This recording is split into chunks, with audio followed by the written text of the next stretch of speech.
ये रुद्राक्ष भगवान शंकर के आभूषण है। ये माता ये श्रृंगार भी माना है, तपस्या भी है, इसको तपस्या ही कहते हैं। तपस्या वाला ही श्रृंगार धारण करेगा। ऊपर से नीचे 45 किलो का वजन। नमस्कार, मैं हूं सुप्रिया और आप देख रहे हैं अमर उजाला। हम महाकुंभ के अलग अलग रंग आपको दिखा रहे हैं, अलग अलग संत महात्माओं से मिला रहे हैं और ऐसे ही एक महंत हैं जो लाखों रुद्राक्ष पहन के बैठे हैं और लोगों को आशीर्वाद दे रहे हैं और साथ ही साथ रुद्राक्ष भेंट कर रहे हैं। और वह रुद्राक्ष जो बहुत ज्यादा महंगे आते हैं और वो रुद्राक्ष जो कहीं भी आसानी से प्राप्त नहीं होते। महाराज जी, आपका अमर उजाला पे बहुत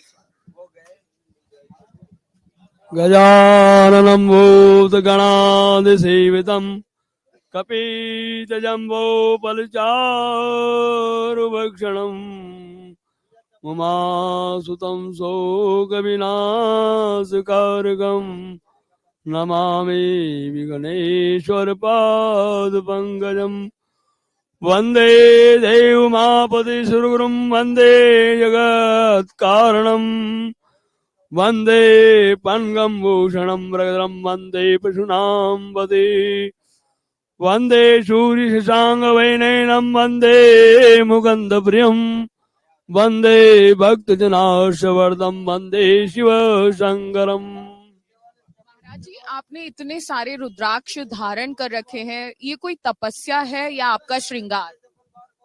महादेव ये माता ये श्रृंगार भी माना है, तपस्या भी है, इसको तपस्या ही कहते हैं। ये भगवान शंकर का श्रृंगार धारण किया हुआ है। तपस्या तपस्या वाला ही श्रृंगार धारण करेगा। जिसको तपस्या ही नहीं करना है वो श्रृंगार कैसे धारण करेगा। आप लोग तपस्या नहीं कर सकते तो आप श्रृंगार आप रुद्राक्ष कैसे धारण कर सकते हो। इसी प्रकार के गुरु के आदेश से आदान प्रदान आदि अनादि से ये भगवान शंकर के आदेश के अनुसार ये रुद्राक्ष भगवान शंकर के आभूषण है। यह आभूषणों को हम धारण करके उनकी तपस्या करते हैं, उनकी टेक रखते हैं। हमारे गुरुदत्त महाराज की आरती में बोला जाता है, श्री वैश कियो शंभु टेक कारण गुरु जी शिखर पर तप करे, श्री गुरु दत्तात्र जी गन्नार में जप करे, अलग जी मोर गढ़ राज करे, श्री शंकर जी कैलाश में ध्यान धरे। महाराज जी, कितने रुद्राक्ष आपने धारण किए? 1000 रुद्राक्ष है। बेटिंग में 45 किलो वजन है सब, ऊपर से नीचे 45 किलो का वजन। कहाँ कहाँ से ये आप रुद्राक्ष?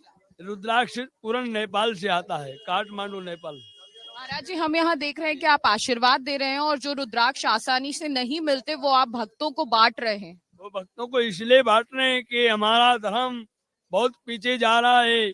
कम मुगलों शासनों में ये सब दबा दिया गया कि ये भगवान शंकर के अमृत तुल्य जो आंसू के बने हुए रुद्राक्ष है, ये प्राणी मात्र ओम नमः शिवाय का सुमरण करके इसको पहनने से भी या गुरु के आदेश से पहनने से ज्यादा फायदा है और दुकान से लेके पहनने में उसमें कोई फायदा नहीं। तो कारण क्या है कि उसमें गुरु के भजन होते हैं।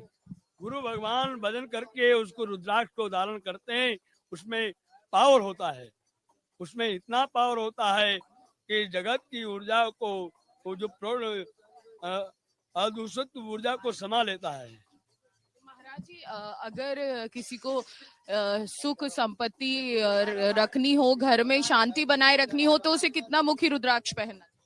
देख गुरु सुख शांति के लिए प्रातः काल 4 बजे ब्रह्म मुहूर्त में उठो और हमारे माता पिता गुरुजन के पैर छुओ, स्नान करो, स्नान ध्यान करके भगवान के भजन करो, नित्य कर्म करो, नित्य कर्म करके हनुमान चालीसा शिव पारायण करो।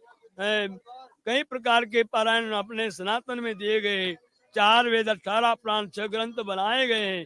सबका उनका ध्यान करो, भगवान का ध्यान करो, तो उससे और 4 बजे 5 बजे 6 बजे 5 बजे तो केवल आखिरी ब्रह्म मुहूर्त होता है। तो इस समय अगर यह इस कार्य को करेंगे फिर आगे नित्य नित्य जो नित्य क्रिया है, नित्य कर्म है, वो हमारा धंधा है, जो करते हैं उसको करो। तो लक्ष्मी ऑटोमेटिक प्राप्त हो जाएगी। प्रातः काल जो उठेगा, अष्ट सिद्धि नवनिधि के दाता सुरदिन जानकी माता के अष्ट सिद्धियां नवनिधियां, ये भगवान हनुमान जी महाराज चारों युग प्रताप तुम्हारा है, प्रसिद्ध दिव्यारा। चारों युगों में जिसका प्रताप है, वो कहते हैं बच्चा 4 बजे ब्रह्म मुहूर्त में उठो। और गुरुकुल में पढ़ाई में यही बताया जाता है। हम गुरुजनों से यही शिक्षा लेते हैं। हर हर महादेव।